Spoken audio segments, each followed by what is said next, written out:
Quite dramatic, huh? This is Soul Search Sunday with Johnny Tiger. And yes, I know, it is a little bit different than our usual Soul Search Sunday.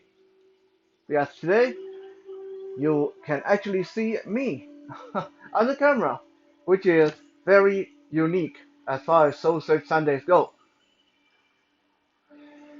The date is September 27, 2020.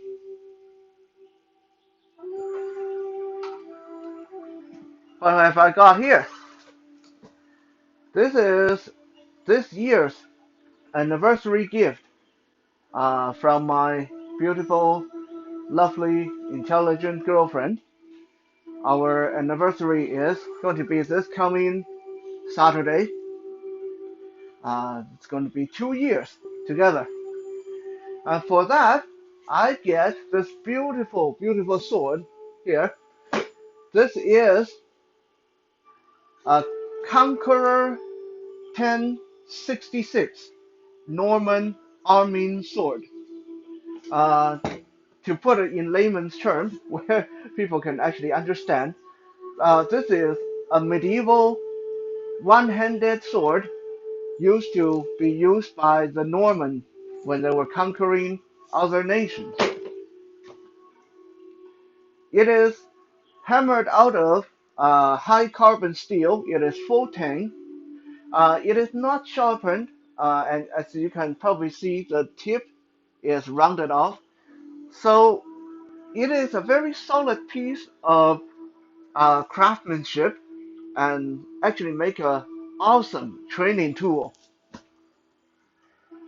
I say training tool, but you got to remember, even though it's not sharpened, it is still a heavy, solid, full tank piece of equipment. Getting hit with this without protection on, it's going to break bones. Okay, break a finger, break skull. Don't want that to happen. The sword is 40 inches long with a 33 inches blade, and the hilt is about 7 inches long. It is good for one-hand use, although it is quite heavy. Modern sword replicas are quite often heavier than their medieval counterpart because people today don't actually have to use this every day. In the old days, they have to use it a lot more often, so they made it a lot lighter. Nowadays, this is really heavy actually in one hand. Um, but because of the hilt, you can actually get a 1.5 hand grip, so you can use it like kind of like a bastard sword. It has a traditional cross guard. When I hold it tip down like this, it does look a lot like a crucifix. The guard itself is almost 8 inches from tip to tip, and on the pommel, there's a semicircular I think this what they call this is a wedge-shaped pommel used for counterbalancing the sword and to bash in the skulls of your enemy. Very nice, very beautiful sword, and feel quite good in hand. Although I must say I was a little bit disappointed that this wasn't sharpened because I was looking forward to do some backyard cutting and do some cutting drills with this. Oh well, it's fun to train with and definitely good for developing coordination and stability. It also comes with a leather and wood scabbard and complete with a leather belt. I'll take it off me so you guys can see this.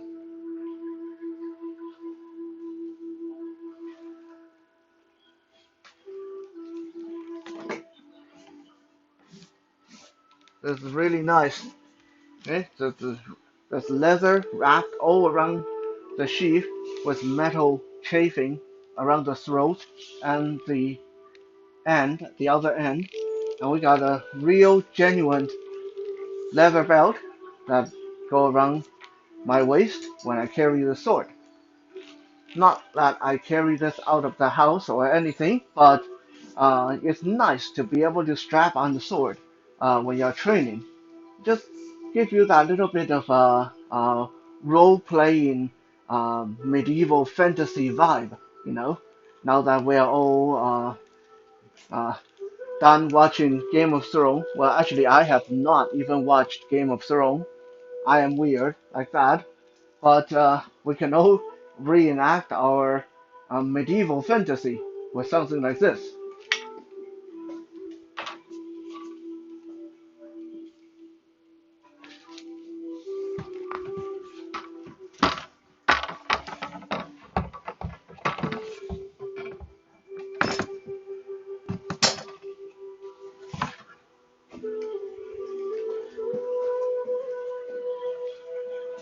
This here is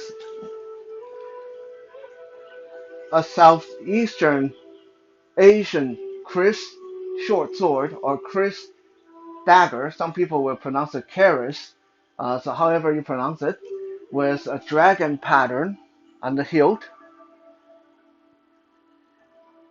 This has been with me for over 20 years. I had it ever since I was a teenager. By the way, this is really, really sharp, so it's not a toy. It's not a training tool. I've actually split wood with this before, and it's uh, defeated the wood, no problem. Even though, yeah, I know, a dagger is not meant for that. But this is a very uh, well made, very heavy uh, short sword, actually.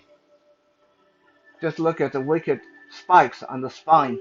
As my older brother once pointed out, you get this into a person and you pull this out, you're going to rip everything inside that person out with it. There's so much barbs and spines uh, along the back of the blade. Beautiful craftsmanship. This was made in Spain. This cost about 300, almost $400 back then in 1998. Very beautiful piece.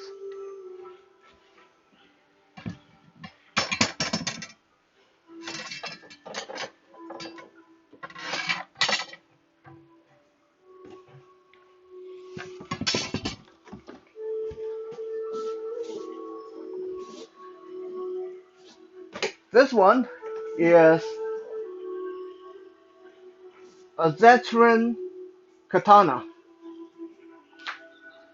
from the Musashi brand.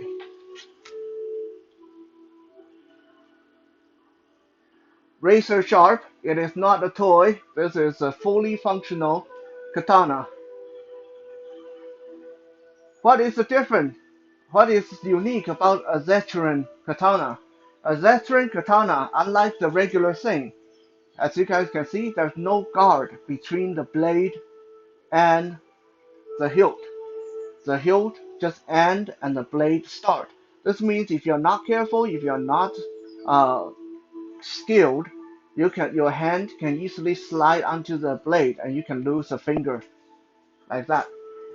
It's a kind of katana that's used to be reserved for Templars and guardians of monasteries to use, because with a lack of a guard, when it's in the sheath like this, it actually looks a lot like a cane or a staff.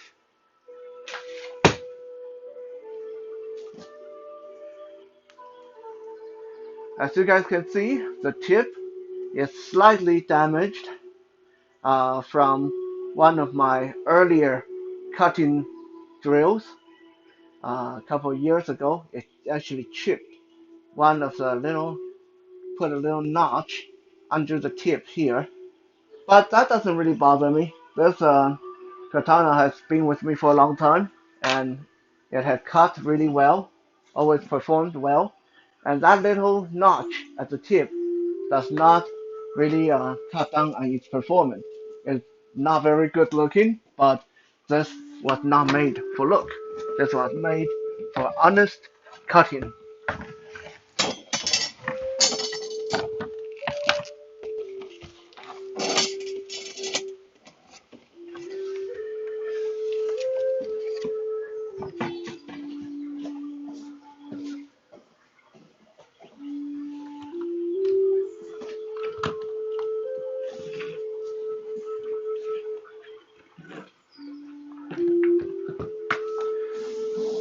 This is a Chinese oxtail training saber. Cost about $100. Beautifully made and sound gorgeous in hand. As you guys can see, it's made of that very unique spring steel used in a lot of stage prop weapon. That means that it's a very flexible blade that will flex and bend so you don't actually kill each other when you are stage fighting or using it during performance. Other than that, it feels balanced just like the real Chinese oxtail saber. I train with this a lot.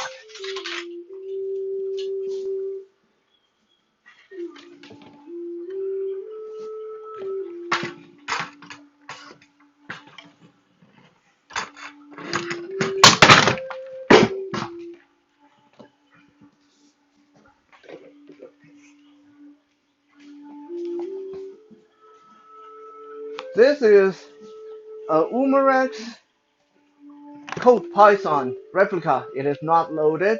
It is airsoft. It's a fully functional cocking hammer.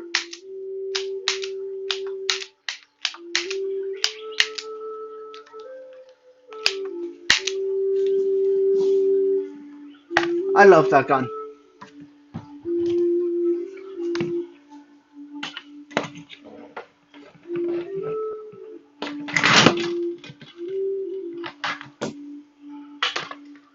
Things are falling off the wall. Let me get things situated here so we don't have some kind of accident in here later. Wouldn't be very pleasant with all these things around.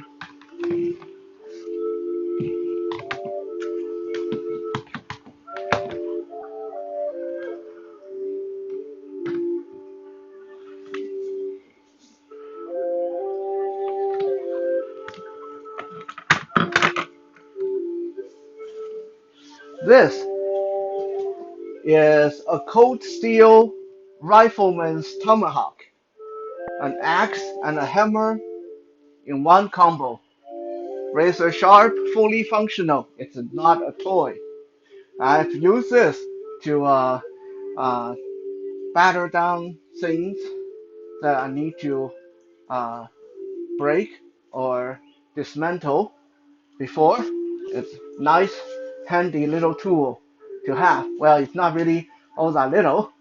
It is a pretty hefty chunk of sharp metal attached to an axe handle with a hammer on the other side.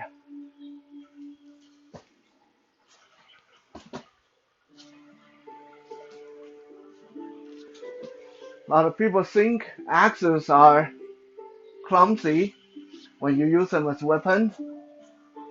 Not always the case.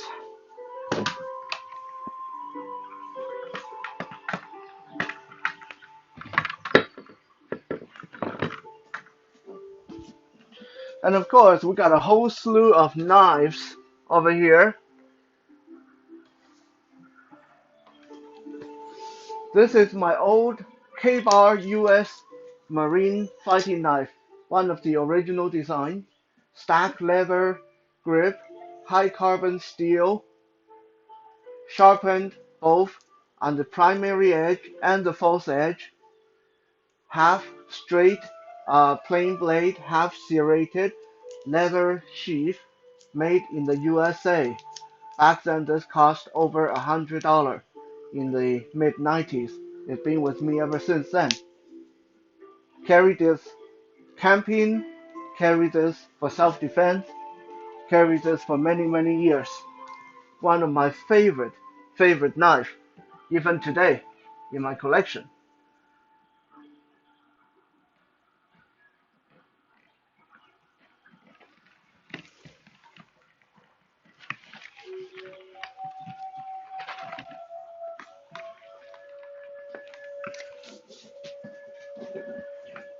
This is a little uh, dagger. Actually, have two in one sheath. The rattlesnake and the spider, the small and the big, the mother and the daughter. This was sold to me by a Native American fellow in Alberta that made these, and I've carried them for many years, even back when I was a teenager, and out and on the streets, uh, being mixed up in bad businesses. This pair of knives, daggers, whatever you call them, have saw me through a lot of those trouble.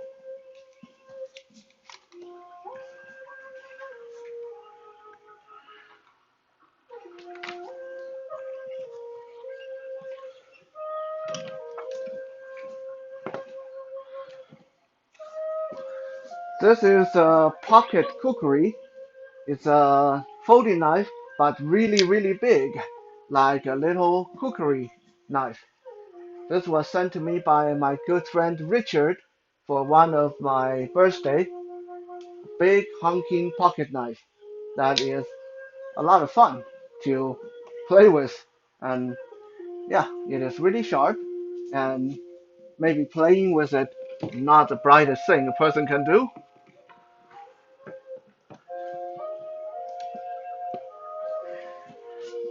I can go on and on and on. We will be here for the rest of the evening, me giving you a rundown of all the weapons and training tools I have at my disposal here in this room alone. There are others in other rooms, but that is not really the purpose of the video today.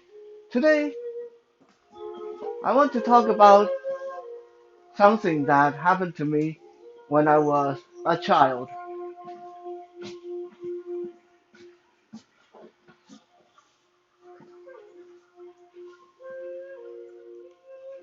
When I was little, I didn't have a lot of friends to play with because I was blind. I couldn't go out there and play ball and climb trees and run around the block getting into things with other kids. I had friends from school, but usually not that many, especially before I was 9 years old. So to help balance that, my mom, because she was barely ever there herself, she compensated for it by buying me a lot of toys. And among them, some of my favorite toys were toy swords and toy guns that I could use in mock battles against the few friends I had.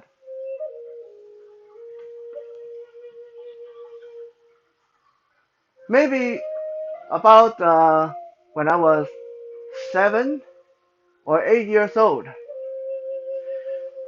One day I came home from school and went to where I stored all my toy arsenals, my toy swords and toy knives and toy guns, and I realized that the chest was empty.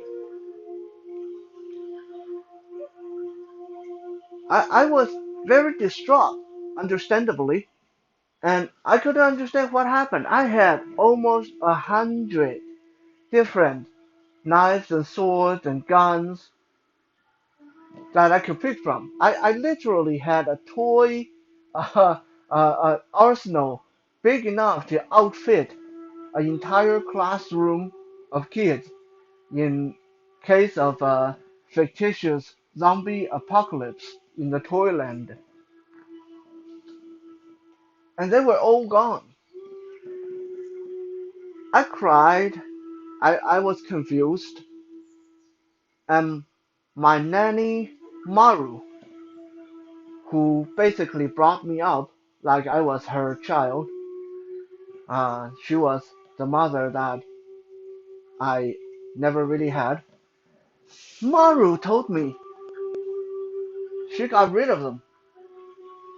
She told me that she saw how I played with my friend, and it scared her so much that she decided that I should never be allowed to play with weapons. The incident she referred to was a couple of days ago, before the disappearance of my collection happened. I remember I had two little friends, kids my same age, so we were about 7 or 8, came over to my place, and we decided to do a mock battle uh, to claim each other's territory. So one of us would take the bedroom, the other one would take another bedroom, and another one would take the living room. And we would be armed with any toy weapon of our choice, and we made armor out of laundry baskets, and we made use them for helmets, and use blanket for cloak and cape. We had a great time until when I went to invade one of my friend's territory, and we had a very fierce sword fight right there in the hallway.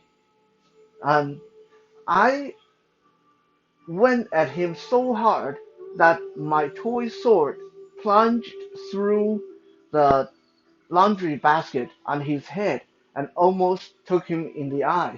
And I didn't stop there. I just kept hacking at him like this really, really big, vicious, two-handed swing with the sword and just went at him like I really wanted to kill him. And in my mind, that's what you do with enemy. We were role playing. He was my enemy. It was my job to vanquish him.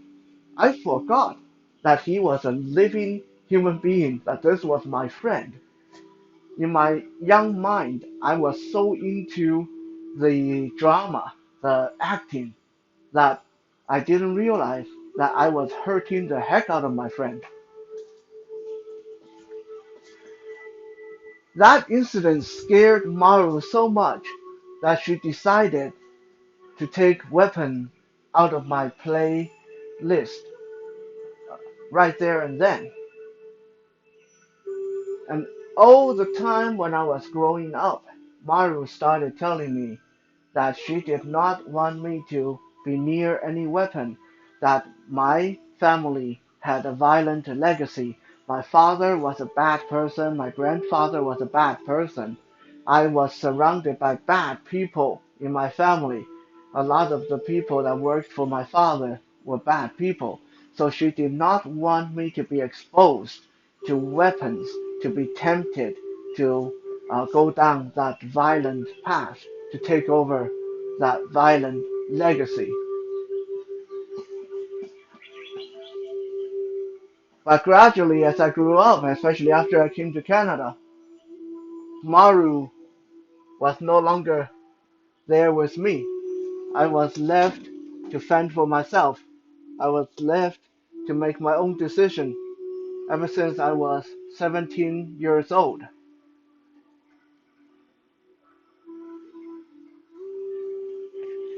And one of the things that I made a definite effort to do even then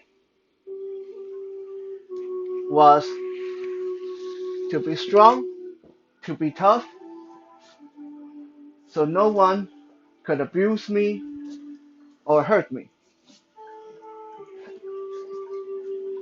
I really put a lot of work into my martial arts, and I started learning about various weapons, tools, things I could use to protect myself, things I could use to improve my chances and odds in this world.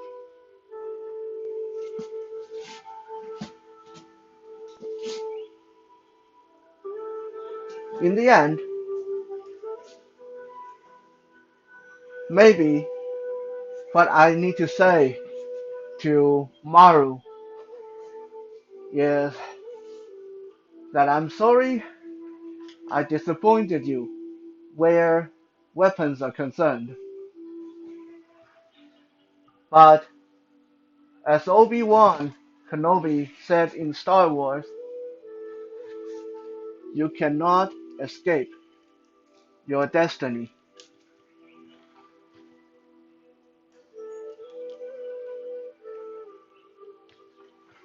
Thank you for checking out today's Soul Search Sunday. We'll be back again tomorrow for Music Monday. For now, stay safe and have a good night.